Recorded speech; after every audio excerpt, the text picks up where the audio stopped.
नमस्कार। रामायण को तो घर में रखना चाहिए, परंतु महाभारत को नहीं। यह बात हमने बचपन से ही सुनी है। कहा जाता है कि महाभारत में युद्ध का वर्णन है, वो तो रामायण में भी है। ये कहा जाता है कि महाभारत में भाइयों की परस्पर कलह का वर्णन है, अतः इसे घर में नहीं रखना चाहिए।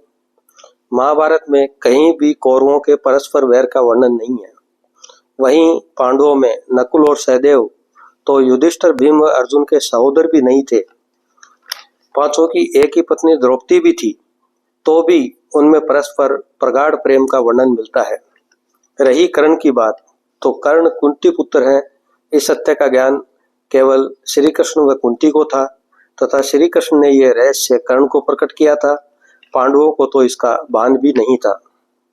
महाभारत के रचयिता भगवान वेदव्यास कहते हैं, यन्ने हास्ति न कुत्रचित् है, अर्थात इसमें जो विषय नहीं है वह अन्यत्र कहीं भी नहीं है। वे ब्रह्मा जी से कहते हैं कि इस ग्रंथ में वेदांग सहित उपनिषद, वेदों का क्रिया विस्तार, इतिहास, पुराण, भूत, भविष्य, वर्तमान युगों का वर्णन, ऋग्वेद, यजुर्वेद, सामवेद, अथर्ववेद, अध्यात्म, न्याय, शिक्षा, चिकित्सा, दान, पाशुपत धर्म, देवता व मनुष्य की उत्पत्ति, पवित्र तीर्थ व देश, नदी, पर्वत, वन, समुद्र, युद्ध कौशल, लोक व्यवहार तथा सभी में व्याप्त परमात्मा का वर्णन है। इस पर ब्रह्मा जी की सम्मति से भगवान वेदव्यास ने विघ्नहर्ता भगवान श्री गणेश का आह्वान किया, जिन्होंने इस ग्रंथ को लिपिबद्ध किया। अब जिस ग्रंथ की इतनी महत्ता हो, उसे घर में क्यों नहीं रखा जाना चाहिए। वस्तुतः भारत को अनंत काल तक गुलाम बनाए रखने के अंग्रेजों के षड्यंत्र का हम शिकार हुए। हमारी सभ्यता को व संस्कृति को नष्ट करने के लिए इस झूठ का प्रचार किया गया। अंग्रेज ये भी चाहते थे कि इस ग्रंथ में वर्णित भगवत गीता के ज्ञान व विदुर नीति से भारतीय वंचित रहें।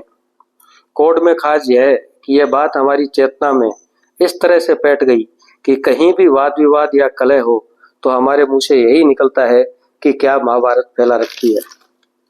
इस ग्रंथ में कुरुवंश का विस्तार, गांधारी की धर्मशीलता, विदुर की प्रज्ञा, कुंती का धैर्य, दुर्योधन आदि की दुष्टता व पांडवों की सत्यता का वर्णन है।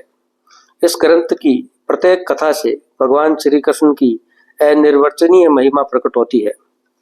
देवताओं द्वारा महाभारत को चारों वेदों के साथ तराजू पर तोला गया, तब चारों वेदों से इसकी महत्ता अधिक सिद्ध हुई। महत्ता व भगवत्ता के कारण इस ग्रंथ को महाभारत नाम दिया गया।